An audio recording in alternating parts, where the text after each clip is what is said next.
అందరికీ నమస్కారం. నా పేరు రియా, జనసేన పార్టీ వీర మహిళ.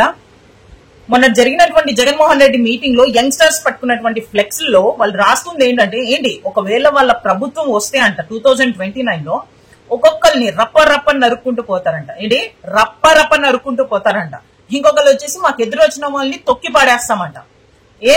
ఏం మోటివేషన్ ఇస్తున్నావు జగన్మోహన్ రెడ్డి నువ్వు యంగ్ జనరేషన్స్ కి?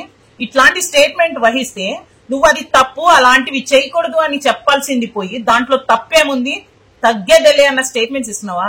ఏం నాయకత్వం వహిస్తున్నావు నువ్వు? ఈ రోజున ఆంధ్ర రాష్ట్రంలో ఉన్న యంగ్ స్టార్స్ అందరూ కూడా గమనించాల్సిన విషయాలు ఏంటంటే, ఈ రోజున కూటమి ప్రభుత్వం మీరు ఎలా బతకాలన్న దాని మీద పనిచేస్తుంది, సాఫ్ట్వేర్ కంపెనీస్ ఎలా తీసుకురావాలన్న దాని మీద పనిచేస్తుంది.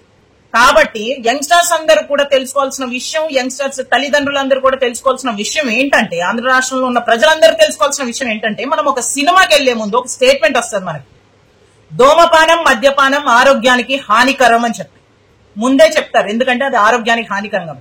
ఈ రోజున రాష్ట్రంలో ఉన్న యంగ్స్టర్స్ అందరూ కూడా తెలుసుకోవాల్సిన విషయం ఏంటంటే, ఆంధ్ర రాష్ట్ర ప్రజాస్వామ్యానికి వైఎస్ఆర్సీపీ హానికరం, రాష్ట్ర ప్రజలకి వైఎస్ఆర్సీపీ పార్టీ ప్రమాదకరం అని తెలుసుకోవాలి. ప్రతి రోజు పొద్దుట ఇది ఖచ్చితంగా తలుచుకుంటూనే ఉండాలి.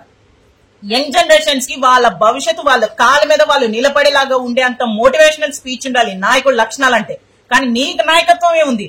నరుక్కుంటూ పోవాలా, తొక్కుకుంటూ పోవాలా, ఇవి నేర్పిస్తున్నావా నువ్వు? అంటే నెక్స్ట్ మీ పరిపాలన వస్తే యంగ్ జనరేషన్స్ అంతా వాళ్ళ భవిష్యత్తుని మీరు వదిలేసి ఒక్కొక్కరిని నరుక్కుంటూ పోవాలని చెప్పి ఇప్పటి నుంచి ఎంకరేజ్మెంట్ ఇస్తున్నావా జగన్ రెడ్డి? నువ్వు ఏం మాట్లాడుతున్నావు? ఏం నాయకత్వం వహిస్తున్నావు? ఏం స్పీచ్లు ఇస్తున్నావు? నువ్వు ఓడిపోయిన తర్వాత అన్నా నువ్వు నీలో ఏదో మార్పు వచ్చి కొంచెం నాయకత్వం ఏదో తెలుసుకొని మంచి నాయకత్వాన్ని అందిస్తావని అనుకుంటున్నావు. 2.0 అంటే ఏదో ఊహించుకున్నారు.